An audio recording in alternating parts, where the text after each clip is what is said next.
You're listening to the Minutemen, Arizona's independent political talk show.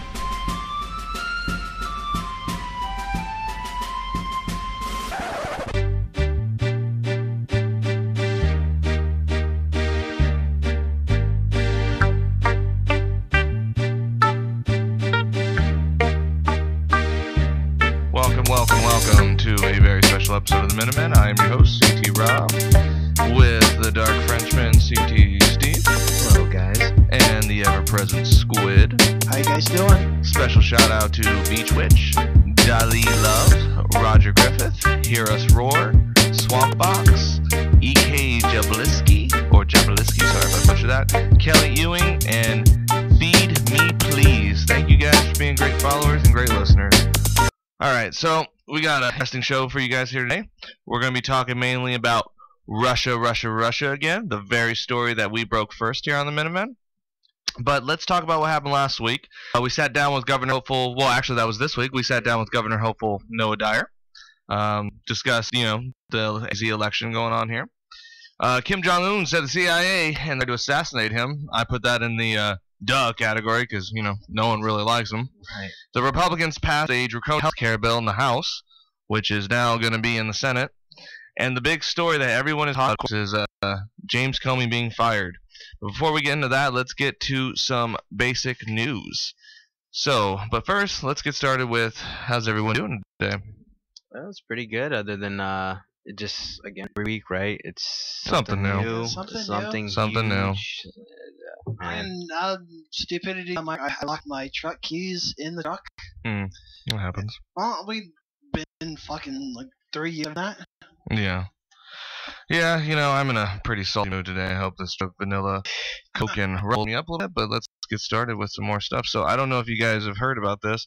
Stephen Hawking gave a pretty dire warning. He says we only have 100 years left on Earth. Right. He is calling for humanity to leave Earth and occupy another planet within the next 100 years in order to survive. He accumulates this warning to climate change and all the recent talks of nuclear rhetoric, I should say. What do you guys feel about that? Yeah, though? well, he's said this a long time ago. I think a couple of years, 5 years back, is when he well, they talk about that actually in this article. Right. He actually said initially we had 1,000 years left. Right. Yeah. But now he's actually cut it 100. That was exactly what they were saying. Well, due to the, I'm presuming it was because of a lot of his thing is a lot of radiation and too many humans on planet Earth. That's exactly what's saying this article. Yeah, he said it about 5 years ago. Yep. So now, but it's first of all, it's Stephen Hawking's. He's not going to joke about this. Second of all, it makes the most sense. Mining resources and other planets. We're doing that with asteroids now, but he's talking about a full-on planet.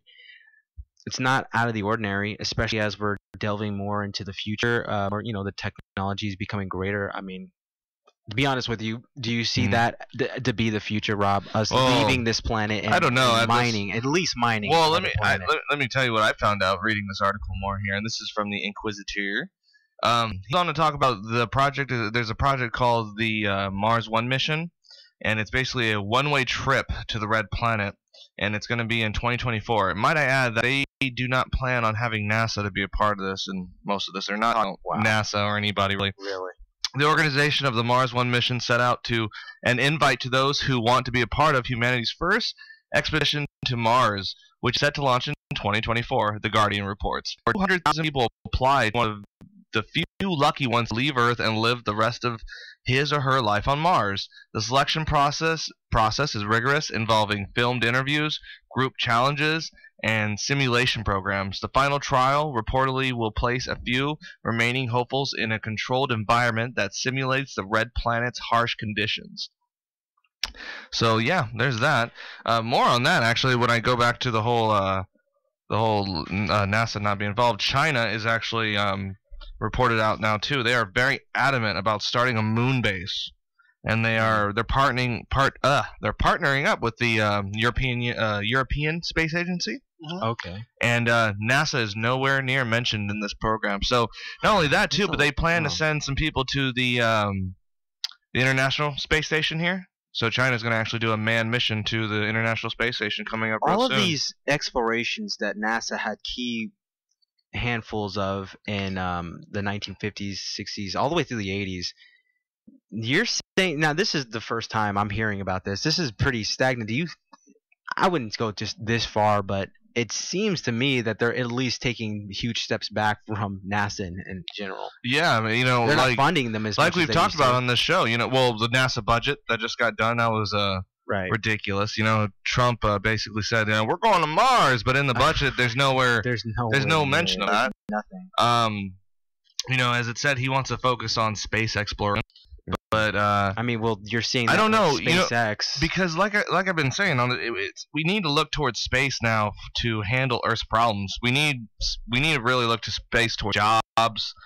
You know, the moon, mining helium-3, right? Is that what it's called? Yeah. Helium-3 for power. I mean, that was also one of the key things we reported on the show was the new race to the moon. Yeah. And how a lot of these countries are trying to use helium-3 as a renewable power source. I think, well, before we even talk about the moon, the major wall of global warming is still prominent, and global warming goes pretty much hand in hand now with exploration. People are already afraid of that, so they're like, oh, there's no problem with their ozone layer, and why do we need to go mine anything else, do anything crazy? So that needs to be tackled before they can understand. Stupid libs believe global warming, the ozone layer is repairing itself. It's just so but you're totally right. I mean, to repair this Earth that we've supposedly been on for eons, being that it's not flat, right? Okay, so it's just so crazy how people out there think that they're like, oh, the Earth is flat, but it has zero problems. There's all this radiation and pollution, and all of the human beings that walk this planet throughout the years, nothing's wrong with it. We don't need to mine. We don't need to mine. The mining, the power, the carbon we put into the air, all the stuff we dump into the oceans, that doesn't matter. Because it doesn't harm anything. You know what? Forget all the coral dying in the Great Barrier Reef, and there's there's just dynamic cyclones throughout the Pacific and Atlantic Oceans. Forget what you see there on those blimps. Those are nothing. That's just natural occurrences. It's just Mother Nature acting upon itself until God's will. Yeah, until it hurts people. Then they're gonna be like, "What's going on?" Yeah, I don't know. I really don't know. This planet seems to be taking a big shit. It does. Yeah. But yeah. I don't know. Do you guys got anything else that's crazy on today? Well, alright. I got something that's kind of hilarious. Go ahead. Alright, so Milo Yiannopoulos. He is trying to make a comeback. Yeah, I heard about this. He's having like a comeback tour or something like this. He is. He's like, come on me if you want to live. What did I say? Don't give him advertising. He actually threw a party not too long ago, and nobody knew what kind of party this was until you see. I can only imagine. Milo walking down the stairs with this python around his neck and models all around him. Oh yeah. And male or female? Male. Oh, of course, male. Of course. Why would you ask that, dude? They did have female. They did have female models there. And actually, a reporter was able to talk to one of the female models about the whole Yiannopoulos party. Yiannopoulos. She said that their agent told them about this. They said, "You guys, or I don't have who's throwing this or whatnot, but you're gonna get paid $400 for this for the whole night." And they get there, they get paid in cash. They see a couple of people wearing the "Make America Great Again" hats. And then on one of the walls, and this is what disturbed this girl and just kind of freaked her out, was "Feminism is cancer." And she kind of knew who it was. She was like, "No, my God, no fucking way. This is not where we're at." One of Yiannopoulos' people says, "I need you guys to all come upstairs, and you guys are going to be like ushering him down." And the two of them said, "No, we don't want to do this." And they went off and hit the bathroom because they didn't want to be anywhere around him. They didn't want their picture taken with them. Most of these models got their picture taken with them because it's some great big, huge thing. Oh my gosh, got a picture with him. It's the greatest thing ever. Yeah, I really don't understand what the big deal is with that guy. I really don't actually. He is a self-loathing gay man, like I've said countless times on the show. Well, he He is. He really is. And that's not me just saying. That's coming from him. That's not CT Rob saying. That's him. He once said on Joe Rogan that if the anti-gay pill, that would take it. That is not right. But on a more important scale, let me just say this: for anybody who likes Milo out there or who defends Milo, there is a line, and on this line, the Minutemen do not defend people who advocate for child molestation and how banging preachers somehow helps in the exploration of a young man's life. I mean, do you fucking hear yourself? I mean, you have sex with young boys, and you're in a position of power. Hold on. You have sex with young boys, and on this line, we don't support that. So anyone who sits there and all the reasons I like Milo, it's like, wow, then you stand on a really, really deplorable side, and I've heard openly, that's deplorable. Well, there going to be people that are saying like, well, that's just one thing that he said. But you know what? It only takes one thing, not one thing he said. Like that. He said he openly lied and said transgender people commit more crimes than ordinary people. I saw that. He said that on Bill Maher. Yeah, he did. Yeah, I mean, he says things that he doesn't believe himself. He's a troll. He's a professional troll. He's a professional troll. He says he doesn't believe, and now he's gotten caught and he's trying to come back. He's a non-story. He's making his own publication. Of course, just Milo. Just called Milo. Yeah. Milo. The guy has to work. Milo. And, I don't know. You guys have heard. His book deal is canceled now because what have he said? He's actually suing the company for backing out of a book. Yeah. They didn't want to stand behind that. That was like they dropped out right when he made that comment. Now he's suing them about it. $10 million. He's suing them for $10 million. That's ridiculous. He's not working right now. He's advocating for priests to molest children. And what just that, dude? I don't know if you actually heard what he said. I actually watched it. It was on the Presence. If you haven't seen it, I suggest anyone go back and watch this if you don't believe. He literally says if it wasn't the priest molesting, some of these people wouldn't find their sexuality. That is literally what he said. Even peasants were like, it sounds like priests molesting kids to me, man. And he's like, no, if it wasn't for Father Maxi or whatever, I wouldn't know how to give a blowjob. Right, and see, that's the thing. Like, just because you have like a warped sense of reality doesn't mean that others should have that too. Yes, exactly. Yeah, God, it's such.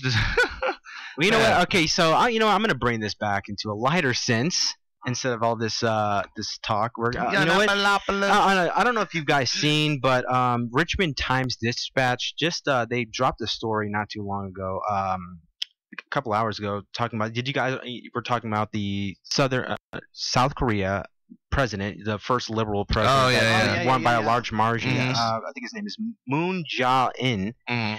He's now coming out saying that he's liable to have talks with North Korea. Yeah, I heard a little bit about that today. You know what? Kim Jong-un. Well, he didn't want to work. He doesn't want to work with him. He wants to discuss with him. He wants to discuss with him. No one wants to work with Kim Jong-un. Right. He just wants to sit with him and basically stop what's going on. Give him a rattle. Give him his pacifier. Yeah, I mean, and then with this being said, a lot of people are coming out.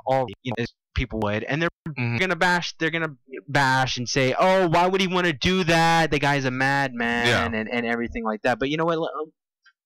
I wasn't initially going to say this, but now that I'm talking to Rob, do you think this is a bad move for his new presidency to sit down with a dictator like that, or is this something that's going to spearhead? This is something like I think because we keep relying on China to do everything about North Korea. Let's let South Korea do it too. If they can get the whole situation under control, then good for them, man.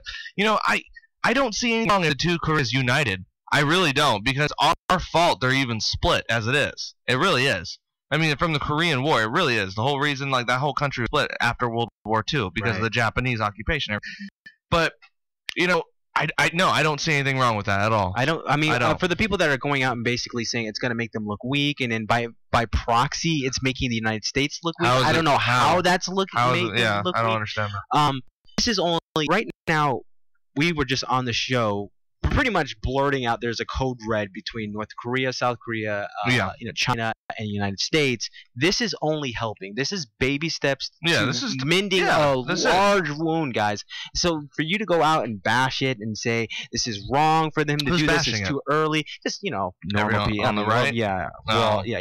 Because a lot of people want war. They do. Right. I think, and in a way too, this is, and I tell people this is not all Donald Trump's fault. It's really not. It's a long. This is a long time coming. It's a long, outstanding thing. It's just coming to a head. It's not even George Bush's fault. I mean, it goes way back. We're talking years. We're talking after World War II. Yeah, I mean, after the Korean War. Yeah, we're talking about after the Korean War initially, and it's a situation that just kind of blistered and bubbled, and now it's getting to the top. Now it's getting to the point of where you got a country who needs to have nuclear weapons in order for everyone to take it seriously. Because Kim Jong-un takes a look at what happened to Gaddafi, and he takes a look at what to Saddam Hussein, and he says, I'm not going to, dismantle my nuclear weapons program because look what happens. They'll have my head on a pike. Right. Yeah. I mean, that's what happens. See that? I mean, it does. And then I totally agree with you too. The people that advocate for non-war, the whole marching for non-war and peace is the way, but they're the same keyboard warriors that are out there that are basically saying this is the wrong move into presidency. Take a little bit. You can't sit down with a leader like him, and he's non-negotiable. Let them figure it out, man. Yeah. If they can figure it out, let them figure it out. Yeah. Because so far, whatever Donald Trump has done, whatever Obama has done, and whatever George Bush has done has not worked. So if South Korea can get together with the North and talk things through, then let them do it. Yeah, let them go. And just let's sit back in the rearview mirror. Let's see what happens. We don't have to drive every single time. And that's a good style of that story. And I was taking steps forward for them to have done something. Like, right now, like it came out and said, I don't want to talk to North Korea in my presence. I'm never going to talk to them. Yeah. So that's pretty late. Really. So let's go ahead and move on into the French elections. We're going to go ahead and talk about that a little bit. So as everyone knows, Macron, I guess you would say center leftist, beat Le Pen, who's a far right winger. Le Pen was actually backed by Donald Trump, and she got stomped. 34 to 61, I believe it was. Yes, it was. Landslide, which I think should be a lesson to the United States, showing because Donald Trump is about percentage when it comes to approval rate, and it's about the same. He won when it comes to the population here too, so it should be a lesson. Not about, like we've been telling and advocating, it's not about turning their minds. It's about outvoting and that a majority of people do agree with the right wing mentality. They just don't. Well, the news articles that came out, they were and in French, a bunch of their gazettes, all of them said lesson learned. Yeah. And again, I think you're right, Rob. People are learning from our mistakes around the world. I mean, just France, Norway did. I think was it Norway? Yeah, Norway did the same thing. Where guy who's going to tell Trevor Noah talking about how high schoolers have all these hair and alien taking over people's minds. I don't know.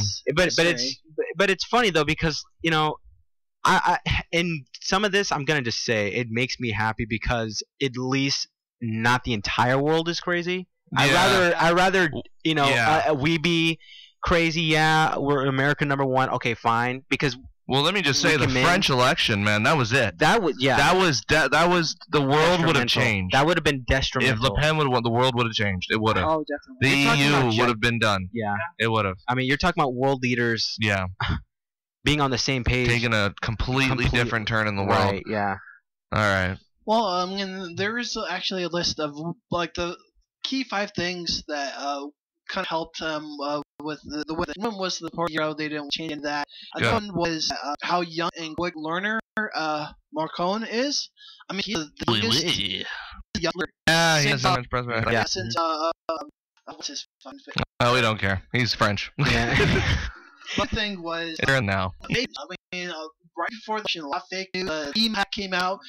That was really interesting. That was a really interesting point. That kind of goes in hand in hand with our main topic tonight, which is Russia. Now, like we say, any people that thought that was a fake story, and we hear that from the far left all the time, such as Jimmy Dorn and Kyle Kalinske on about how it's a bullshit story. But yet, you've been seeing the same thing happen in other elections. There's a French election right now. You saw a hacking. You saw what was back to Putin. It was pretty much, help him. And now there was actually an article Well, actually, it was actually Morning Joe was talking about it. I believe it was the other day. It might have been this morning. I'm not sure. I try not to pay attention to that show as little as possible. But he was talking about how they were saying that Putin has actually been playing his hand a little too hard. He might not be the smart James Bond guy everyone thinks he is, because he's overplayed his hand in the United States. He overplayed his hand in the French election to the point of where people saw the obvious. They didn't vote for his candidate, and now he's not going to get sanctions lifted here in America. I mean, I think it was our Senator John McCain who said, over their dead body, will, basically that they will lift the sanctions on Russia now. I mean, that's true though. I mean, to be honest with you, no mastermind can sit on an idea like that for long without it being spilled, especially to the world. Well, when you have your hands too much in each person's cookie jar, you're going to get caught somewhere. Not to mention a cookie jar that's just a narcissist who has to blurt out every obvious thing that happens. I mean, so it's just like he's not helping the cause. Which is why, I put out an article recently when it was on Google Plus, and I said, you ever heard of a deal gone bad? That could be serious. That's what I said. You really, because think about this. Jumping in this point. Think about it. Do you think that Trump was going to be able to deliver on all the promises that possibly was between him and Putin? About it. Sanctions are lifted. He's not going to get that ExxonMobil deal. All the backroom dealings, all the back channeling, all got caught, all got figured out. Everything caught. There's no way was Trump to be able to deliver on any promise without it getting out. Exactly. I do. It's plausible, but you don't not to think about that. Yeah. I can actually turn the table to politics, so we're going to get into our new segment that we just started. It's called Real Shark.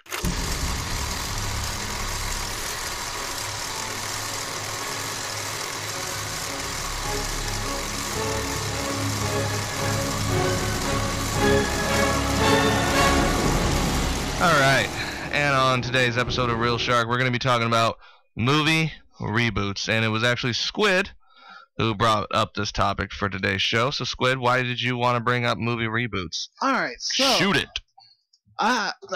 As we all know, we all love movies. I mean, Disney movies, and you've been clearly seen. I never seen a Disney movie. Never seen I'm just kidding. I was about to say, like, holy shit. I looked at you sideways because I know you were lying. I almost believe you when you know. There's no way you did. You've never seen a Disney movie. But lately you've been seeing all these live action movies of them. Okay. Disney has come out with their list of a select few that they're making live actions next. I don't know if you guys have heard the list yet. Yeah, every single book. Yeah, they've Beauty and the Beauty and the Beast. Little Mermaid going to be on Lion King, so being on the table. One of them about singing. Aladdin. Yeah. Dumbo. Oh, what's your point, Squid? I mean, it's just ridiculous. I mean, yes, I know they're trying to reach the young crowd. I mean, it's so exciting. Okay.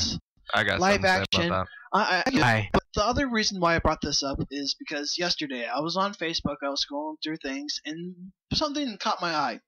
And they were saying that they're going to be remaking Hellboy and giving it an R rating. Wow. And it's just another movie on that list of why do you need to remake this? Why reboot it? The first one I really liked. The second one, that was a bunch of I actually thought the second one was better. Really? Yeah. You liked the second one? To be honest with you guys, I'm the odd man out here. I think they were both kind of just subpar. I mean, here's the thing. So you support a reboot of it? Yeah, I would support a reboot of Hellboy because... all right, here's the thing. Well, let me tackle we gotta go in the first one. Yeah, let me tackle his first point with the Disney one. Yes, there are... First of all, there's been countless Disney movies that have sequels that shouldn't have been sequels. And Aladdin, there's been reboots too before Lion King. Before this whole Disney reboots, because don't forget like the Big Shaggy Dog has been remade like 3 times. Big Shaggy Dog been made. This is the live action one that just came out was the 4th one. They've redone that so many times. They have. They've done Mulan many times, just in different forms. Yeah. They're just doing it now for the younger generations with younger actors. Like, but I have a problem with that actually. Go ahead. What's your problem? Well, here's my problems with the new CGI ones, because I recently saw the Jungle Book one. When I watched it, now yes, the visual effects were amazing. Yes, it was a story of the Jungle Book, but wasn't fun. It wasn't the Disney movie of my childhood. I liked the part with the elephants singing. I liked the part all the wacky, crazy. Right. That's what made it a Disney movie, and not to mention. realism they had to put in the movie, like when what's the tiger's name? I'm sorry, I'm drawing a blank here. Shere Khan. Shere Khan kills the wolf, the father wolf. I was like, are you serious? You put this in a kid's film? It doesn't bother me, but for my young child, I don't necessarily want my kid to see the dog that he's admiring talking, acting out, having a camper with a cliff like that. Right. It just seemed to be like, wow, okay, we watch a National Geographic now. Right. That was my only problem with it. You make it too real. It doesn't become fun anymore. Just like when I heard about them remaking Mulan, they're putting Mulan in without any of the singing. Well, that was half the reason people liked Mulan. The songs from Mulan are timeless. Yeah, but this is Little Mermaid. You're just timeless. You're just saying it now. Those timeless classics can't be touched. They can't. They're basically they're gold. They're diamonds in the roughs. Every single one of those films. I preferred it. Like I saw that Jungle Book film too. And initially, I hated it because I'm a huge Disney guy. Yeah, I didn't. I tell you honestly, I didn't like them. Yeah, to be honest, I'm probably like the biggest Disney person here. I grew up in Disneyland and everything like that, but I hate you for going and be able to. Wouldn't you think my collection? Yeah, see, like, do you really want to see like I don't know, like Emma Stone sing that? You know what I mean? Yeah, no, you don't. But like, no. I'd rather them tackle like in the Jungle Book movie. They only did 2 songs that from it. They had Bare Necessities and Wanna Be Human with King Louie. I'm glad they did those 2 songs. Now I'm totally with you. I do miss the elephant. I like that 1, 2, stuff. 3, 4. I miss those. And the Ka. I like the Ka. Yeah. Ka was Trust in Me. I mean, they had that one similar ending. I just didn't like any. I get the reboot of it, but it's like you're making it almost too real, to the point of where it doesn't become a kid's film to me. That's just my opinion on those films. Yeah, I mean, they're kid films in different forms. I'm glad they're doing it. They're doing like, here's your classic one for your cartoon one, and then now they're doing in live action. It's just with a conglomerate like Disney, they're gonna overdo it. So they couldn't just stop with Jungle Book, which they should have. Now they're going with Mulan. Now they're doing this. Now they're doing that. They're because they're just gonna keep doing it, and and there's gonna be trilogies, so it's gonna kill it. But what I'm saying is like reboots like those, they're necessary off of classics if they're not trying to be classic. They're trying to be something in the similar realm. Sort of like the Hellboy. Like Hellboy was they were good with Ron Perlman. I thought Ron Perlman one was just fine. I thought both Hellboys were fine. I liked one. The second one, it wasn't as good. But I would like to see it. It's like Daredevil. Did you guys like Affleck as Daredevil? Really? Okay. This movie, for all its flaws, wasn't as bad as everyone made it. Let me. Okay, go ahead. You can say what you want. But let me. I'm gonna have local parts about the movie here, and you can call me fucking crazy all you want. Pop it down. Let me tell you, and you can't deny this fact right here that I'm gonna tell you, and it might change everyone's perspective on Daredevil, whether you think it's a bad movie or not. It still has a part to play in with how bad that movie was. When that movie came out, that was the height of the hate fest on Ben Affleck. Everybody was hated Ben Affleck because that was like his 4th or 5th movie he had done. I mean, he was coming off of Armageddon. I think it was Armageddon a few years back, and he was just on a roll in Hollywood. And he did so many movies at one time. People just got sick of him. People really did. Yeah, the J-Lo thing was not everybody got sick of it. And now, while Daredevil was a bad movie, it wasn't as bad as, let's say, Spirit, because Spirit was just a piece of shit. Egg on my face! On my face! This is for muffins! Yeah, seriously, that movie is a piece of shit. Now, is Daredevil as bad as those movies? No way. No. I would actually even make an argument that I thought Daredevil was equally, or if not as bad as Batman vs. Superman. Yeah. That's what I say. Yeah. Go ahead, Squid. Go ahead, Squid. I'm gonna say that you thought Batman vs Superman was good. No, I'm gonna say Batman vs Superman was probably the worst movie I ever saw in my life. Really? The worst movie? That wasn't the worst movie I've ever seen. No, man. I put that movie right next to Bad Lieutenant, the remake.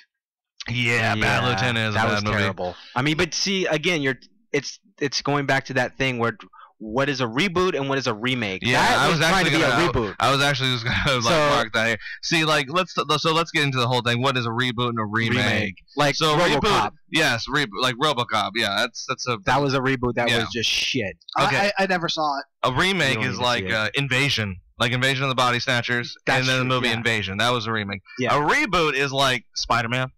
All the Spider-Man movies, those are reboots. And let me just tell you, let me go off on some of these reboots with the comics. I cannot tell you how sick of them I am, and I go on both spectrums of DC and Marvel. I do not care to see how many times you have to explain in different ways Bruce Wayne's parents being killed. I don't care how many times I have to see who's Spider-Man's uncle again? Uncle who? Uncle Ben dying like the two times they had to show it. I don't care. If you're going to see a Batman movie or a Spider-Man movie, you should have a good idea of who these guys are already. Exactly. Same thing with the X-Men, because you got. I don't know if you guys X-Men know. films are, from start to finish. I'm just gonna say, and people might go, they're awful. They're just simply awful films. I would say there's a couple good ones. They're awful. There's a couple. They are awful. Every single one of them is awful. There's maybe the only good one is the one with Kevin Bacon, First Class. I thought that was the only good one. Oh my god. That was the one. I don't know. I bet that was the one you hated the most. No, I didn't hate. I actually didn't hate that one. I thought it was, but that one was pretty good. Wolverine Origin. Wolverine, Second Wolverine movie. Thought it was good. I haven't seen Logan yet. I have heard seen it's Logan. good. I heard it's good. very good. I think they ended it pretty good, but I'm gonna agree with you. Comic book movies have been going on for 17 years, guys. It's been going on since the year 2000 to now. Well, a little longer than that, because The Crow is but I mean, like, and Blade. Yeah, but when I'm saying comic book movies, I'm talking about. He's talking about when the companies bought up all the contracts, when they started really. Because if I'm just going to say comic book movies, I can go back to the 60s. But I mean, the craze happened in 2000 with X-Men 1 until now, and they're still going on. It's just an oversaturation of it. I mean, right now there's like 7 billion Netflix series. There's like Daredevil. There's Luke Cage. There's Jessica Jones. The Flash, good. The Flash. Green Arrow, good. There's a ton. The Arrow is really good. I mean, then they had Gotham too, right? Gotham's okay. Gotham's okay. I couldn't watch it. Couldn't watch that. I'm going to disagree. You don't like Gotham? Yeah, it's shit. Man. It's okay. I just think it's okay. They all have the same productivity on it. They had that same like. I won't defend it on it because I just say it's okay. That's it. Well, I don't know, man. It's just like another universe to me in the comic world of where it's like, okay, so apparently Bruce Wayne has always been involved in crime and everyone's always connected to each other. I can't stand that, actually. It's when they start changing up the universes, and that's what's the problem with, just like you said, with a reboot and a remake. Look what happened with like you just said, a primal example, the Spider-Man movies. Remember when they first came out, they were like the shit, and everyone was like, oh man, Spider-Man 1, this kick ass. Spider-Man 2 wasn't that great, but it was still pretty good. Then I thought Spider-Man 3 was alright. Yeah, but Spider-Man 3. Doc Ock is the only thing I say. Yeah, Doc Ock. He was, well, the actor, he was badass, but just Spider-Man 3. Molina. Then that was the shit. It sucks. So let me ask you guys this, because we're kind of getting a little kind of ranting on all the movies here. So what to you guys is a good reboot / good, and then a good remake? Let me hear that. What's a good reboot / good remake for you guys? A good and what was a good remake? Yeah, a good remake for me. I'll just go first. Was Invasion. I thought Invasion was a good remake of Invasion of the Body Snatchers. You know, I get a lot of shit for this. And you know, let me just explain too. A remake, when it comes to a movie, should be almost the exact movie in its entirety with a different person's perspective added on, with different things added on. And by I mean that is like you need to add your own twist to it. Like Invasion. It was pretty much It was pretty much the premise of Invasion of the Body Snatchers, but they added a lot of different stuff to it, like the whole "don't move, don't show emotions." You know, you had other people in on it, and in the original black and white one, you didn't.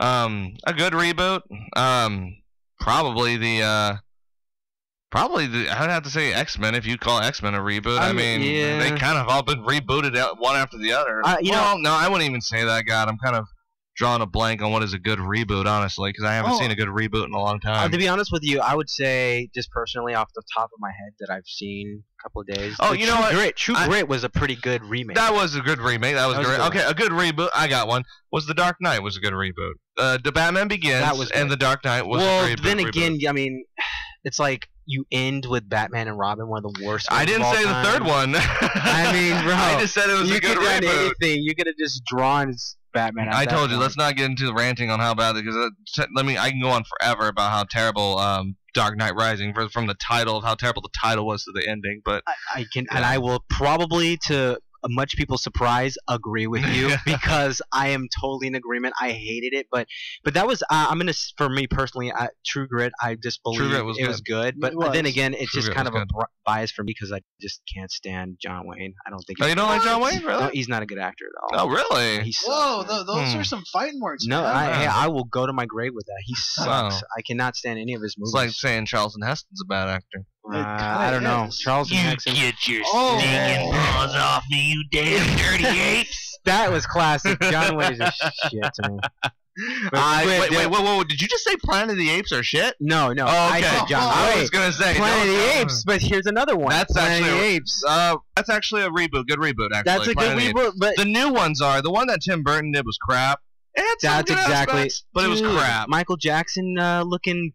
Oh my Come god! on, bro. I know, dude. Dude, really? That happened to be his wife too, and that's what was funny about that. That's so weird. No, I thought the Planet of the Apes are actually pretty good. They're going on pretty well. They're going on now. There's what is it? The rise of the the war of the Planet of the Apes is coming out. So it's going on pretty strong. I love the old one. Personally, I mean, again, that was a thing where they saw the classic being a classic, and they weren't going to touch it, but they wanted to put their own spin on it, and it worked. They did. I thought it worked. They didn't do scene for scene. I mean, like they'd done with many others. But so, Squid, what is yours? What's yours, Squid? So my favorite remake is one that actually just came out. I'd say earlier this year is The Magnificent Seven. I heard terrible things about that film. Yeah, I have mixed feelings on that. I didn't even bother to see it. I saw the original. My dad is a huge Western fan. He loves those movies, and I saw Magnificent Seven when I was in my teens. And then when I found out they were doing Magnificent Seven, I was a little hesitant on it. But when I saw the cast, I'm going, okay, it could possibly be a good movie. To me, Chris Pratt and Vincent, I'm gonna butcher his last name, Delfino. They did a really good job in the movie. They really saved the movie, in my opinion. Those two. Really? I love Chris Pratt. I mean, have you seen him in anything? Chris Pratt is kind of like, he's a good actor and everything, but he just plays Chris Pratt and everything he plays. Well, sometimes, but with this one, he actually played a lot better. He played like that charismatic, a little bit of a story behind him. I mean, way different from how he acts in Guardians of the Galaxy. Right. Let's not get into the film, but let's get it. My favorite reboot, I probably have to go with Rob Zombie's Halloween. Okay. Really? Halloween, yes. Halloween 2, no. That's what Halloween. I would say the remake of it, surprisingly for me, I hated it at first. You hate every horror movie, but I do, because I love Halloween. That's like my favorite. Sorry to cut you off. Another good remake, though, would also be Dawn of the Dead. That one was good. That's a good one, and that's a one where remake. Yeah, the remake. It was a reboot too because the zombies ran in that. Really ran, and it was a different take. See what I mean? Like a little subtle thing can kind of make a movie or break it. So it made it. But then you, like Rob is saying, I mean, if you guys have just one, I have one, just a shitty reboot. I'm gonna say it. I've said it before in the show. Let me guess. Oh, okay. RoboCop. I thought you were gonna say Total Recall. Oh yeah, no, I was gonna leave that to you, dude, because I know you're gonna jump on me for that. I have not seen it. I thought you've seen it. What, the remake you're talking about, right? Yeah. Yeah. Oh no, I've seen that. People fight with me all this. I actually thought you are crazy. The Total Recall movie that came out wasn't bad. I thought it was. You're shitty crazy. See, I mean, you're bad shit. I mean, you just literally the only part that everyone hated is the fact they don't go to Mars. And yes, I understand. And see, I love the original Total Recall. And what I liked about the new one is that when I walked away from watching it, and yes, I had to walk away from watching it, is that I came back and I was still watching Total Recall. The only difference was there was no fucking Mars in it. And people are going, oh, what about who's the main guy? I forget. Colin Farrell. And you can't say anything about the actors because they got a shitty actor to do another shitty actor. Because Arnold is awesome. He's a pop culture figure, but he's a shitty actor. I mean, come on, let's be honest. He's a shitty actor. He's a shitty actor, but listen, he's not a guy that's trying to set the world on fire with his acting ability. You believe in me. he's a quick guy. He's a great action film. But the dude, I mean, no going to Mars. That's like Predator, dude. That's like saying it's like having Predator without the Predator. Yeah, right. And it's just that's another one. I haven't seen the remake of Total Recall. I didn't think it was that bad. This guy just, I don't know. If you detach yourself and not call it Total Recall, it'll just be another kind of sci-fi. It was like, okay. I'll give you that. It was like, I will give you that. It was exactly like that. It was like the Total Recall movie dialogue, just with another movie. It really was. Here's another thing, a little insider on that. I'll shit on it too. I'll shit on that movie a little bit because here's what I thought was terrible about it. And what makes the original Total Recall better, same thing goes with when they try to do the reboot for Nightmare on Elm Street. Both these movies fell prey to this exact problem, and I don't know why or who gave the idea of doing it like that, but it was a terrible idea. Is in the beginning, and I don't give a shit, spoiler, but in the beginning of the new Total Recall movie, there's a part where you actually see them breaking in the facility, and he gets caught. Yeah. And then all of a sudden, he's like sleeping with this chick, and you're like, okay, what was that? Obviously, there was something going on before the movie. So, unlike in the original Total Recall, when you had no idea whatsoever, it just kind of boom. He's like, "Oh, you're a secret agent." He's like, "What?" And it just kept building on it because there's more things that are happening. Same thing with Nightmare on Elm Street. The reboot they try to do is whenever they made the people realize they were in the dream. It was a terrible movie because what made the original so good is that you never knew when they were dreaming. You never knew when they were dreaming. They throughout the entire film. Like same thing with the Halloween. Like Halloween is great. I'm telling you, it's my favorite. Those movies are terrible. You hate Halloween. They're my favorite. They're my Halloween. Favorite. But fun fact: if you watch when you see Michael Myers get pushed out of the window in the first Halloween, there's no grass on the ground. When you watch the second movie, there's grass on the ground when he's it's true. Well, I mean, out of all those Halloween movies, there are a couple that are good. There's only the third one? I love that one. You like the third Halloween? I love it. The Season of the Witch? No, the candy one. Where it's about the kids? Yeah, it's called Season of the Witch. Is that the third one? That's the third one. About the candy factory? Yeah. That is an awful fucking movie. I love it just because it's so bad, dude. I love it. All right, little backstory. I mean, I never saw any of the other ones except Poor the first children's one. heads melting. Until Halloween, and they played them. I saw the third one, and halfway through it, I turned to my friend at the time. I said, this movie is just an awful piece of shit. It is an awful movie. I mean, it's a great awful piece of shit. But the thing that gets me the most is they played the trailer for the first movie. Yeah.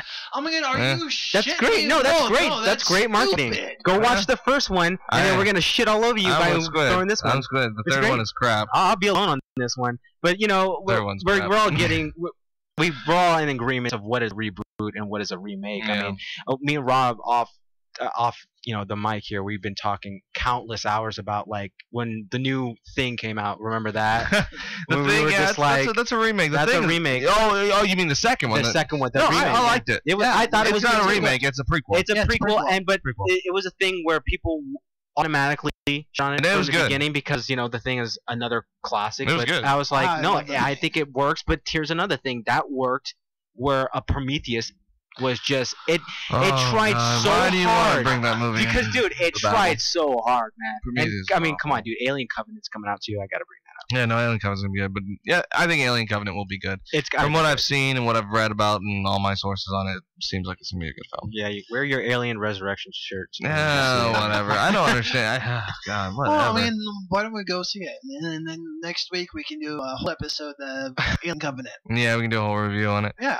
But I don't know, man. I don't know. Is that it for the reboots? I mean, they're gonna keep coming. They're gonna keep. Well, I think the thing is, what we're trying to say is they're gonna keep coming no matter what. Duh. But then you've seen other people, director of Back to the Future. I don't know if you guys seen that, where the guy basically said, I'll go to my. He's like, I will go to my. I don't like Back to the Future. Neither of them. None of them. None of them. None of them. Man, wow, crazy. Yeah, I don't like those films. I love Back to the Future. But here's the thing. That's deemed a classic. Yeah. Where he said that he will go to his grave before those things are remade. He does not want those to be remade or remaked or rebooted in any way. People want a fourth one, and there are so many fan-made videos of Back to the Future. It's because they want to see. They just want more, but when they want more, they're gonna shit on it. It's like Star Wars. Yeah, same thing. Yeah, that's such a good point. It's such a good point. It's like Star Wars. They already have a preconception version of what the Back to the Future movie would be. Then when it comes out, people are like, True. So as we almost are wrapping up with this, I have a question, and we're Go gonna go ahead. around with this. What? All right, so if you can direct a movie, and then let's say this is 60 years in the future, if you can remake one movie, which one would it be, Steve? Really? Yeah, one movie. Just off the top of my head, just remake any movie ever. Yeah. Anyone that you'd like to see Remake or rebooted? I already That's know different. my Because answer. go with Rob first, because I have. No I got a clue. great Alright. one. All right. All right, hold on. Let me pour my drink here before I get this one here. All right, if you guys, I don't know if you guys have ever been aware, and you guys can all look this up, of I believe it's a 60 classic movie called Planet of the Dinosaurs. This movie was like, Oh my god! it is kidding me? It is a B-rated. It's terrible. It's a C rated. It's a C-rated dinosaur movie in which astronauts crash land on a what they believe is a prehistoric Earth. I mean, let me just point this out. There's some 70s cleavage. I mean, 60s, 70s cleavage. I mean, there is. Okay, there's that in that movie. So that's why it has. But it's just countless death upon like the astronauts. They come like either 5 minutes into the movie, the girl's like, "Oh, let me swim out to the ship." Swims out the ship. Gets eaten by a dinosaur. And like terribly. Yeah, terribly. It's terribly, terribly done. I mean, there's giant spiders. But do you guys hear me explaining this? Listen to the things I'm explaining. There's half-naked women. There's T-Rexes. There's dinosaurs. There's astronauts. There's lasers, and there's a prehistoric Earth. Does that not sound like an awesome movie? Oh. But somehow, when this movie's ahead of its time. I guess you could say. I'm gonna just say right now. This movie is ahead of its time. And if you have not seen this film, I highly recommend you see it. I actually don't highly recommend it, but when you're like just kind of combing around the internet, look up clips. But it's like Planet of the Dinosaurs. Yeah, that's the movie I'd remake. I'd totally remake. I mean, that movie. I mean, and unfortunately, a movie I would have remade, but it already did get remade terribly. Was Piranha. Oh, interesting. yes, It did, yes. and it was. You know what? Sadly, it was just another, just kind of It was terrible. It was a B to C kind of movie. But to be honest, Well, with you know what easily kills the first Piranha, right? A cell phone. Because that's the premise Yeah, of the whole movie that's is the running premise, down the yeah. river. We gotta warn people there are piranhas in the river. I mean, you see that, and that's the truth. But I'm thinking about like movies that are kind of timeless that could be remade. And Yeah, to Planet be of the honest, Dinosaurs. I'm not gonna lie, that is a timeless film just because of how shit it is. It's just shitty. one of It's those a things that you shitty gotta movie. I'm telling you, that's the same thing with me. I And recommend everyone to you gotta see shitty movies like that. yeah. But a great movie that could be, I'm gonna say not rebooted but remade, is The Killing Mockingbird. I think Ooh. that one, I wouldn't remake that. that No. one needs to be remade. Just in the Disagree. yes, no, I think it should. Wrong. Definitely in this day and Wrong. age, it could be Are you- remade and it could be Why? remade. Why mess with? Because you can Peck's be most because favorite movie? because Gregory Peck made his classic, and you can remake it, okay, on a simpler term in today's world. You can totally put it into today's world. So you're basically kind of like, well, I'm gonna go with a movie that just came out too that got remade that shouldn't have. Is Ben-Hur. Yeah, they remade the shit out of that film like Ugh. I can't 5 believe million it. times. Well, and then I think no, they haven't. Yeah. Mm. Yeah. Well, all right. Well, for me, it's kind of like a hard choice because there are so many movies where I can't wrap my mind around of what I would reboot. But honestly, I think I'd go with one of my childhood favorites, and it'd be Sword in the Stone from Disney. That's a You good- know what? but And that's kind of but- weird because they're doing it already. Yeah. They are. Well, but- that's the story of Excalibur. You know, Right, it that's is. King Arthur, Right. and they just did remake that King Arthur movie. Even Right. though I've heard bad things about it. I've though. heard weird things about Yeah. it being I have- kind of well, good but- and bad. to me, I would stick to the animated. I'd make sure I go. So you'd remake an animated film? Oh, I mean, I'd change things Yeah, up. see, that's treading into the but- Disney territory of But classics. it does. But I'd make sure I kept everything the same. I'd use the same songs. I'd read a little bit, but I'd keep it the same. So I mean, it's a timeless classic to go with the. So it's Disney treading one. into uncharted waters. Well, I mean, I know it'd be going to Disney waters, but oh well, fuck it.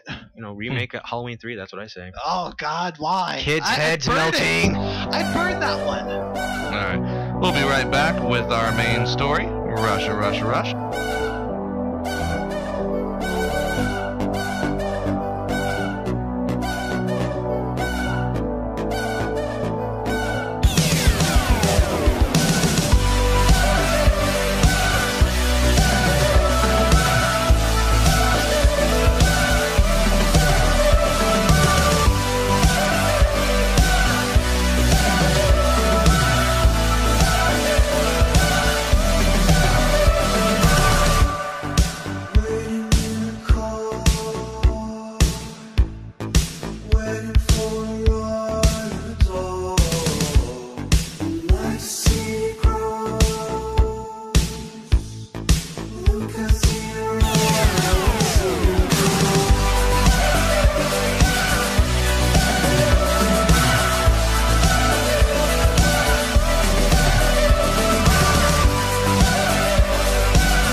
has been talking about, that we broke first. And I actually want to get started with this subject on that note. So we're going to be talking about Russia. Russia. So let me go back to the beginning. When we first started, me and Squid, we were part of a media outlet that used to do articles, and we actually came across the first article in which it was entitled "Carter Page, a Russian Spy," I believe it was, and it was a Times article in which they talked about how a lot of Trump's administration was being backed by Russia. And at the time, I even said that's bigger than you guys think, because the alt-right loves Putin. Everybody who's backing Trump loves Putin. So I said it didn't surprise me. And then the colluding started. And it went from Carter Page to Paul Manafort to Jared Kushner to Jeff Sessions to, come on guys, help me out, Michael Flynn to Donald Trump himself. Yeah, I mean, pretty much the entire his entire administration have been part of this scandal since we broke. And we said back after the day after the election was the day when this show first started. And we actually were the first show, one of the very first shows. I'm just going to say we were the first show to talk about how the administration was tainted by Russia. And if you don't believe us, you can go back and look at our other shows. You can also look at one of our most popular shows, The Russian Endgame, in which we break down this whole situation from when we were here.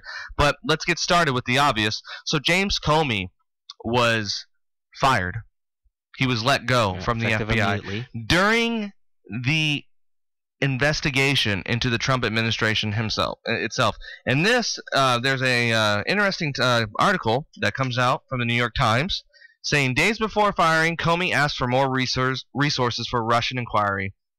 Days before he was fired, James B. Comey, the former FBI director, asked the Justice Department for a significant increase in the resources for the Bureau's investigation into the Russia interference in the presidential election. According to 4 congressional officials, including Senator Richard J. Durban, Mr. Comey made his appeal to Rod J. Rothstein, the Deputy Attorney General, who was also the Justice Department part of the Justice Department's memo that was used to justify firing Mr. Comey this week, the official said. So what's even really interesting about it is he didn't even know he was being fired. He thought it was a joke. He actually thought it was a joke. He thought it was I actually have it right here. During the when he first heard about it was on TV. He didn't even get a message. Or even a he notice, found out about it on the television. Here's a funny fact about that. The website Reddit got his invoice before he did. Wow. So they were posting his letter of resignation effective immediately before he even saw it on television. It was going across. So he saw it on television saying that he got fired. So, and what's interesting is the fallout we've heard from this, which is the reason they supposedly dumped Mr. Comey was because of, one, they said that apparently, we need nonpartisan favor because no one trusts him or whatever whatever that means. But the other one, which I thought was absolutely hilarious, which is because of what he did to Hillary Clinton and how he mishandled the Clinton emails, which I'm going to get back to in a second. Because not only did Donald Trump fire FBI Director James Comey, but then he put another guy in his place, a Mr. Give me just a sec, everybody. Mr. Andrew McCabe. He's now the new acting FBI director, but he himself is also under FBI investigation. And guess what for, everybody? For the Clinton emails. He was found to have been, his wife was found to have been taking money from the Clinton Foundation in her run for senator, I believe it is. Yeah, for her run for state senator. Right. So, a few things. So, one, after Jeff Sessions said he would recuse himself of the Russian investigation, him and his deputy were one of the leading forces on the termination of FBI James Comey. Excuse me. And I really want to see, too, and this is going to go off a little off topic, I want to see how the far left explains this. I want to see how the far left progressives, and they know who I'm talking about out there, are who sit there and say this is all fake, this is all bullshit, the FBI, this whole thing is a blown out of proportion scandal. It's all coincidence. Every person in the Trump administration being touched by a Russian official, all of them meeting with Russian diplomats, right. All the money ties, the Trump server communicating with Spectrum Health that was part of that was owned by Dick DeVos, Betsy DeVos's husband, and everyone knows that the DeVos family is one of the biggest contributors to the Republican Party. Not to mention you had a Christopher Steele's dossier that came out and said majority of the top GOP officials were colluding with Russia as well. Then you had the back channel being set up by Eric Prince, Betsy DeVos's brother, to Russia in the Seychelles Islands. So, with all that, is it still a bullshit story? I'm sorry. I mean, I'm serious. How? And then he fires the very guy who is currently investigating him. How stupid do you have to be? The guy less than a month ago. No, I'm came serious on national, though, Steve. But he came on you know national who television. we're talking about. He knows who we're talking about. Yeah. How stupid do you have to be to get it? Are you going to go out there and say, "Oh, it was because we need to trust the FBI because it's it was a nonpartisan issue"? He fired him. Right. I guarantee you that's probably going to be your narrative because you're not going to know what the fuck to say. It's one of he those knows things, who I'm talking about. It's one of those things where the guy just came on national television and said he was doing an investigation just a month ago. Yeah, and now he's fired. Just a month ago, and now he's fired. And I think because again on this article, Mr. Trump fumed for Mr. Comey publicly dismissed the central wiretapping claim. And followed, he grew angrier.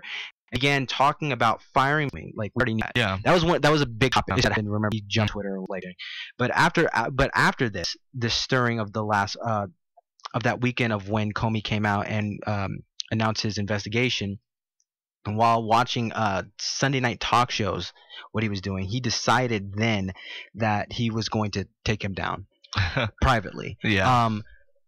So he says. It's just so he says. See these things again. It's these damn all stories. It's all the coincidence. You stupid fucking liberals. Right. It's like Excuse how my many? language. But it's again though. It's like how many times can you stub your toe before you just admit I stubbed my toe? Because oh man, that hurt. And see, the reason it's just too much that's in the face. I also want to add though too, and I know I keep going back on it because it makes me so mad. The other reason the far left is going to deny this story and say it has nothing to do with anything is because it doesn't fit their narrative of WikiLeaks. Right. That is because why. WikiLeaks is God. Yeah, and I don't know if you've heard too. Julian Assange came out and said some I'm not even going to go into what he said. It was such nonsense. Let me jump in. Go ahead. I will agree with you. And with my 2 cents, most of our listeners know I'm a Republican. And after the election, I had Thanksgiving with my family. And my aunt, the only reason why my aunt didn't vote for Hillary Clinton was because of the whole Benghazi thing. That is such a bullshit narrative that's been told so many times. There's been like 7 investigations. They found nothing in all 7 of them. I hear that. You know what, Squid? I hear that too. All the Benghazi. Yeah. Do you know what happened at Benghazi? It's so annoying. At Benghazi, it was a freak accident. It was an accident that happened. First of all, we weren't even supposed to be in Libya to begin with, and then second of all, it was a surprise attack. Surprise attack. Surprise attack. Surprise attack. You can't defend something like that. And then everyone was like, "Oh, Obama and Hillary, they wanted those soldiers to die. They wanted them to die. They because they're so evil." What? Right. Okay. Of course. But anyway, back to Russia. So, like we were saying, it came with all the collusion that we've seen in the GOP. I have to say, what I've noticed too is right after the Comey's firing, you see every Republican jumping to defend Donald Trump and the GOP. You had, and I just wanted to put out Republican Martha McSally. That's our representative of Arizona. The woman who voted to take away your health care. My friend Matt Moses actually says Trump's rubber stamp. That's what he likes to call her, so good one, Matt. I like that. She put out a statement on the Comey firing, and it seemed to avoid the mentioning an independent investigation, and instead said that the current investigation should not be affected by politics. You're so dumb. You are really dumb. For real. Representative McSally. That makes my head scratch. It's stupid because that's exactly what's been the problem. is that it's nothing but party politics. It's your party that's been obstructing the investigation. When all the Democrats wanted to get a hold of Trump's tax plan, it's your party that's been obstructing. You know, the Republicans are obstructing this investigation every step of the way, and let me tell you why. And I want to get the go ahead, Squid. Go ahead. Well, You had something to I say? don't know if you heard, but James Comey is saying that he will never agree to a independent investigation or a contractor coming in and doing the Russian scandal. Really? Yes, he said he will never support that. He says he will block it every single time. James Comey, everyone, he is knee deep in this shit, and Well, I actually think Comey was part of it too, a little bit as well. Yeah, because Comey is a longtime Republican, and you know he contradicted himself every step of the way when it came to the Hillary emails. He didn't, because at the time Donald Trump and Hillary Clinton were under FBI investigation, he came and he decided to tell everyone about Hillary Clinton's investigation. Right. But, you know, I want to get to the point that I was trying to make, and this is like we did on the Russian Endgame when we told you guys what we believed this all was for, and it came true. In that episode, we discussed about how it was all for money. That Donald Trump and Vladimir Putin want to make America's GDP and the Russian GDP similar. Trump wants to have his hand in every single aspect of what goes on in America. He wants to enrich himself like Putin enriches himself. He wants to model he wants to model his administration off the way Putin does things. You know, because even like I'm going to say Bill Maher. Bill Maher brought up another question that we on the Minutemen have said, which is, aren't we scared that this guy Donald Trump is acting so much like a dictator when it comes to getting out of the office? Will he actually get out of office? Bill Maher said that, not me. And that's what I was trying to bring up too, is that this guy that's what I was mentioning in that episode, is that Donald Trump is trying to model himself and model America after Russia. Right. And it's all for money. So we're going to take another step here, and I'm going to tell you what I think is going on here. And if you guys agree with me, I'd like to hear you guys' 2 cents. If you don't, then you don't. The entire top GOP is in on this. They are. I'm not talking about certain politicians. I'm not talking about the politicians. I'm talking about the donors. I'm talking about the donors. The entire? I'm talking about the donors. The top level donors like Betsy DeVos and her foundation, Spectrum Health, all that stuff. They are behind all this. They are. I believe the top GOP has colluded with the Russians to not only undermine the election, help Donald Trump win, but now look at them. Look at them. You don't have to just say, "Oh, that's a little off." Look at look how much they don't want to get rid of power. They don't want to impeach him. They don't. He will sign any single thing that is put in front of him because that's what they've always wanted. That's what they've always wanted. They've never cared about the presidency. They only wanted a person that would sign any legislation that was put in front of them. Look how much they defend, deflect, and when they're doing their own when they're doing the investigation, what is it about? It's not about the information. It's about the leaks themselves, about who's doing the leaking. It's not even about the information because they don't care, because they have power right now. They're not going to relinquish the power that they have. Right. Think about it. They have the House. They have the Senate. They have, 73 governorships? They are not going to release that power. And if you think for 1 second they will impeach Donald Trump, you are wrong. If Donald Trump is impeached, it would create a vacuum of a black hole in which the entire Republican Party would go down with it. Why? Because you would find that the Republicans not only colluded, but they helped, they supported, and they went along with it. Even when they knew what was going on, they literally went party over country. They went money over country. They picked Donald Trump because they want to get all that money consolidated from the bottom to the top 1% with all their big donors, and that was the whole key goal. They don't care. They don't care. They're not going to impeach Donald Trump. I hate to say that, and I hate to tell our listeners that, but they're not going to do it. Unless the situation changes in the House and in the Senate, or until Donald Trump's numbers literally plummet to 20-0, in which he loses that 37 base, they will not do anything to oppose him. Well, even with that being said, it's so hard to refute that, because how much more evidence do we need in the year 2017, just 1 year, to refute that? Just like you're saying, they had the perfect person in Donald Trump sitting in the office signing anything. Not even forget the signing, just sitting there. Yeah. You have your perfect Coy. They almost had that with Bush Jr. They almost did. Mm-hmm. Almost.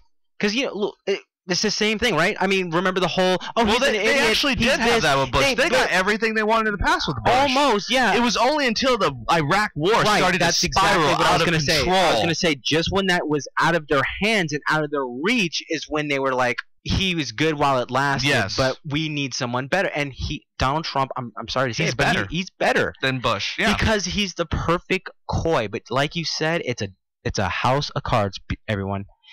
He's at the top.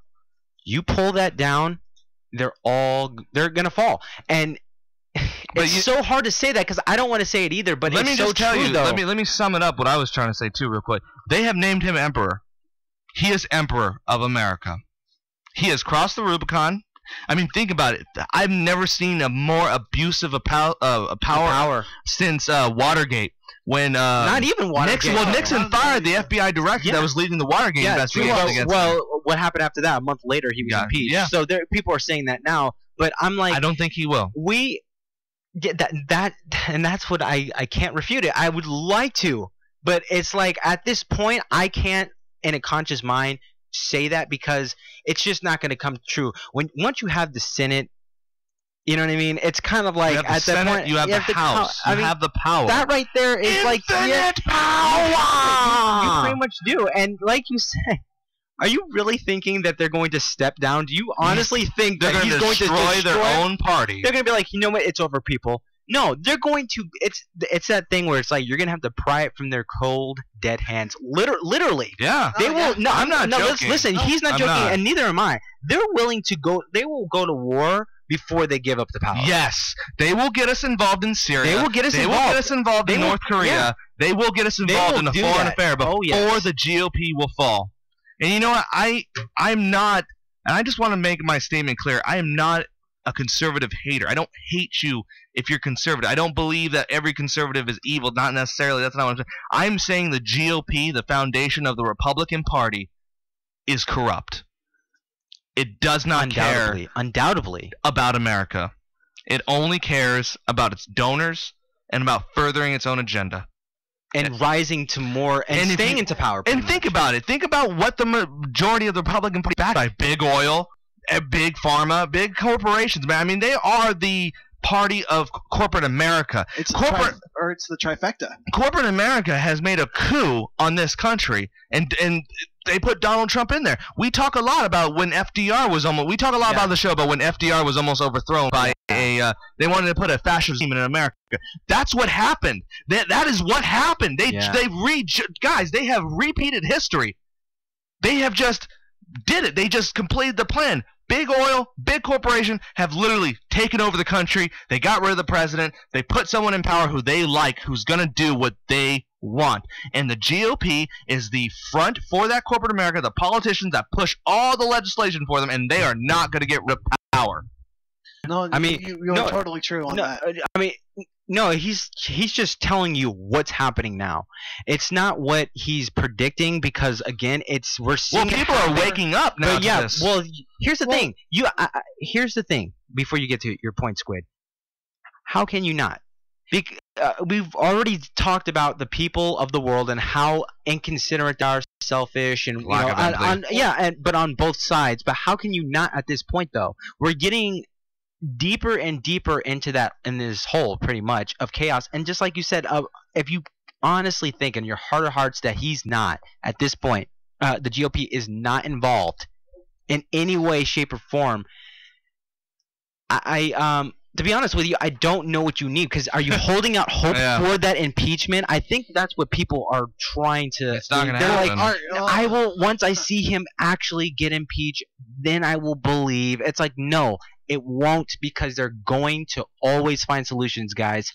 When you have that much power, I'm sorry to say that, but look at history. Yep. Look at history. I mean, all history. I'm not talking about just politically. I mean in all senses. Even war. When you have that much power, you will find a solution to get yourself out of it. You just will. Great masterminds are usually so insane to the point where they find all solutions. Yeah. Seriously. I mean, yeah, they all fell. but they found solutions, and you can't argue with history. It's happening again. We just said it with the Watergate, firing the director. Yeah. Yeah, it's happening again, but again, guys, this is a totally different age, and Donald Trump is a totally different monster. And every monster. check and balance we've ever had in government has all been thrown away. And if you're waiting on that fact, like, it's going to happen, guys. It's not. And guess what's going to happen when it doesn't happen? What do you think is going to happen, CT Rob?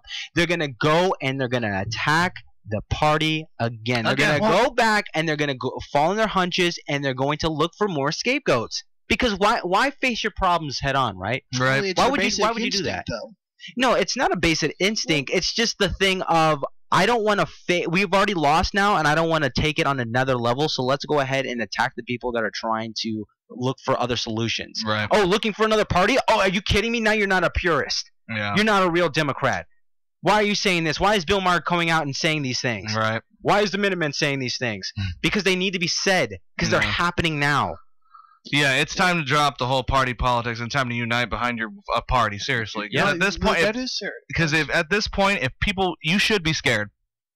You should be scared of what the president did today. If you're not, then I don't know what to tell you. But you should be scared. Yeah. He literally, I'm not even joking, guys. He literally labeled himself Caesar. He literally. Last thing, Squid. I'm gonna let you get to the point. I'm sorry, but I just want to point this out for my listeners. Guys, real quick, please, for a layman's term, put this in perspective.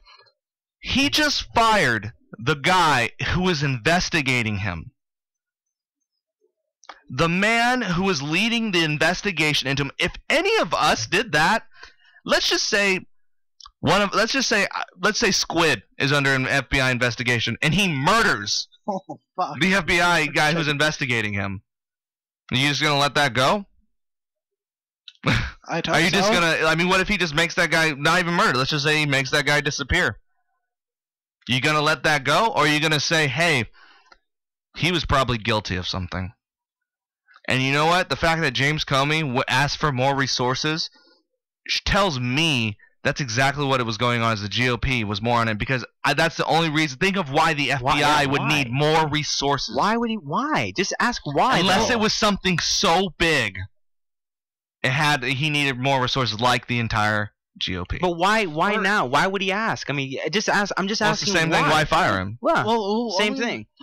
Well, with my opinion, I mean, I do agree with you. I mean, there are some parts where I disagree. I mean, Trump is, like we've said, I mean, Trump is a puppet to the big corporation, big pharma, and all this kind of stuff. And I mean, I still hold hope that he will be impeached. I mean, I don't think it's gonna happen. I know you guys don't think it's going to happen. I kind of have to agree with Rob. It won't happen at this point. But, I mean, there's still always that hope till, let's say, next year when the investigation is over and they have all this information, and say they find out this information that James Comey was looking for, and it proves that Donald Trump had so much to do with the hacking and all this stuff. I think if you had a Russian ambassador, come out and throw himself before the Senate committee and say, yes, I was colluding with the Trump administration in hacking the election, I think they would say, well, you know what, sir? The problem is that you're leaking this information, not the truth that's coming out of your mouth. That's exactly what I was just thinking as you're saying that. It's the same thing of that thing where once the president says it's non-classified. It's 1984. It's the same shit. So it's like, no, that it won't happen. It would only have to happen if the American people drag him out and do some Mussolini type shit to him. Yeah. I mean, you never know. It could happen. I hope we don't get to that point of Mussolini type stuff. But I mean, like, look what's happening. It's not going to get to that point, but you're bringing up a good point, Rob, that you yourself have got to believe it. You're saying it, and you believe it with passion, and I do too. There's this point where you're trying to say, Squid, that next year around this time. Listen, next year around this time is what they're hoping that time heals all wounds type thing. Next year with this time, we're gonna see probably healthcare gone. Yeah. We're gonna it's going to be. We're gonna see so many environmental catastrophes. We're gonna see. We're gonna see a lot. We're gonna see a lot of harm. We're just gonna see a lot of disasters in period. But but this is the other thing too. But we're seeing this country become more ungovernable. When you have a president out there calling the other party, the opposition party. Oh That's my God. dictatorship. Yeah, That's dictator But stuff people right there, don't guys. care. They don't care at all. They don't know. No, the Republican Party doesn't care because they like to be strong-armed. They Right. like to be told what that's to their do. thing. They like that. They don't care. They like to be told what to do. And, that's why I think it's so funny now that Bill O'Reilly's gone, that, Alex Jones has been exposed for a fraud. And you know what? They don't care. They still love Bill O'Reilly. They'll still get behind Alex Jones, even though it was all proven to be a lie to them. And, especially, they don't...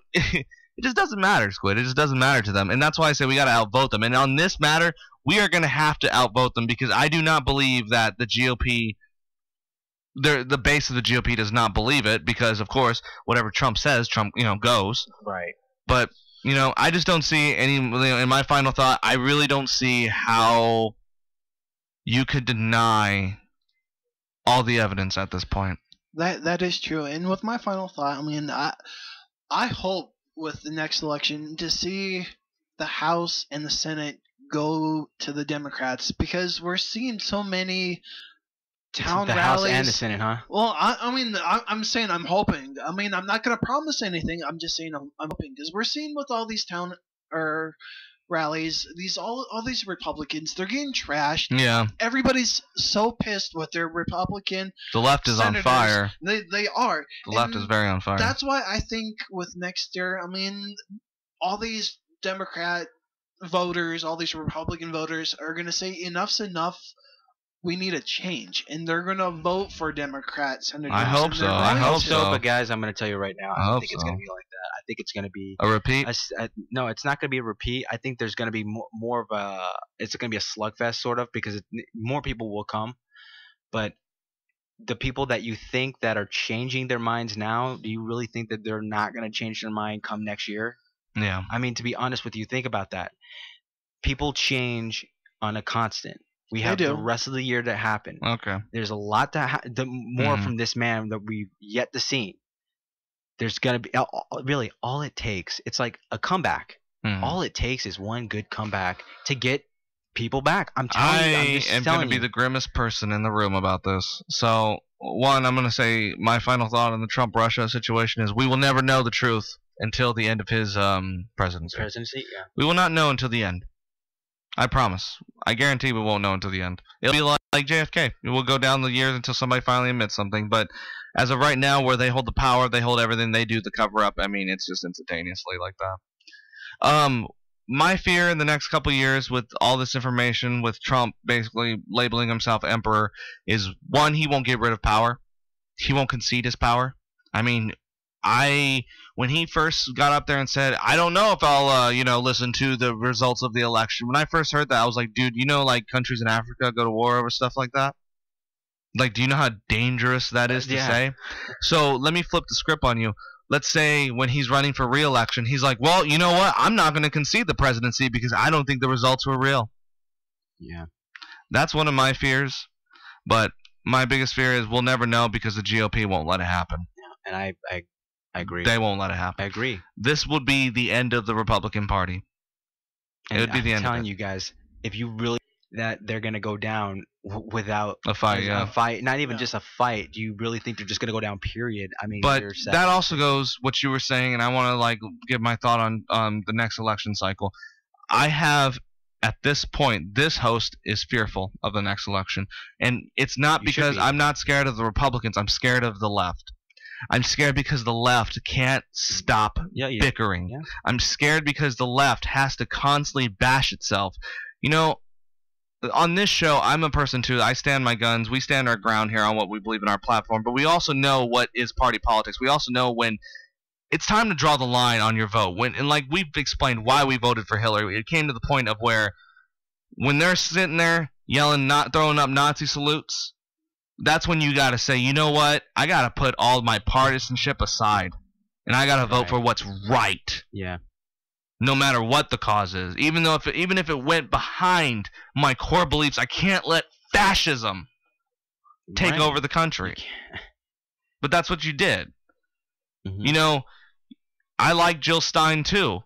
Jill Stein was huge for the Green Party, but now everything Jill Stein stood for is going to shit. And excuse my language, but it is.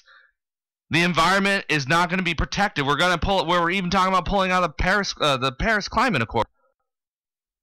So what was it for? Vote went nowhere.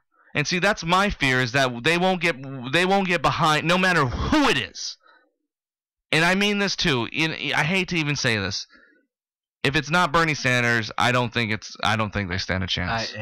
I don't think they stand a chance. If it's not Bernie Sanders, or not someone who is a true candidate. I mean, and I've even heard about Joe Biden running. And even I think Joe Biden, I think, could have a chance. I don't know. I think Joe Biden can. But the thing is, though, about Joe Biden, the progressives will, like the far, and we label ourselves a progressive leaning show, but the far left progressives will definitely attack him. Yes. Yeah, they're going to run him into the ground before he gets a chance. And see, they're going to do the same thing. They're going to be like, see, we're purists. We ain't voting for Joe Biden because we're purists. And then Trump's going to win. And then they're going to be like, oh, see. Then they're going to back him. See, yep. See, all you dumbass Democrats who voted for Joe Biden, that's why you lost. Yep. That's why. Yeah, and that's my biggest fear, is that if it's not someone that's going to unite the progressives and the moderate Democrats, then it's pointless. I wouldn't say no chance. And I wouldn't say pointless, but I'm definitely going to say, if you really think that, I mean, both sides are just waiting for the other one to attack each other. They're thinking, the Republicans they're exposed. And then on the Republican side, they're bashing each other. They're all a mess right now. And I just think the Republicans can unite more than the Democrats can. Well, they have. Listen. When Mike Pence went around saying everyone come home. Right. And it worked. Guys, I mean, the whole thing. That's all, again. What did I say? What did I just say? I said one thing. Mm-hmm. Only one person with one quote can turn things around. When Mitt Romney lost, it was supposedly the death of the Republicans. Does anybody remember that? Oh yeah. Mike Pence comes out with one quote and basically swoons almost half of America. If you really think that one quote by the end of this year won't happen from a Donald Trump, then you are sorely mistaken. Do not underestimate him. He's a dummy, but it will happen. Well, it will happen. Yeah, well, I have a question for both of you guys. If it was Elizabeth Warren who was running for the Democrats going against Donald Trump, do you think she would win, or it would go back to Donald Trump? That's a hard question right now, because it's the two. One, she's not doing very well in her own state, which is bad, which I don't understand why, and I don't know why she's catching so much rift on a lot of things she's done, because she hasn't done anything I would call silly or stupid or dumb politic-wise. Yeah, she hasn't done anything like that. I full-on like Elizabeth Warren. I would vote for Elizabeth Warren if she ran.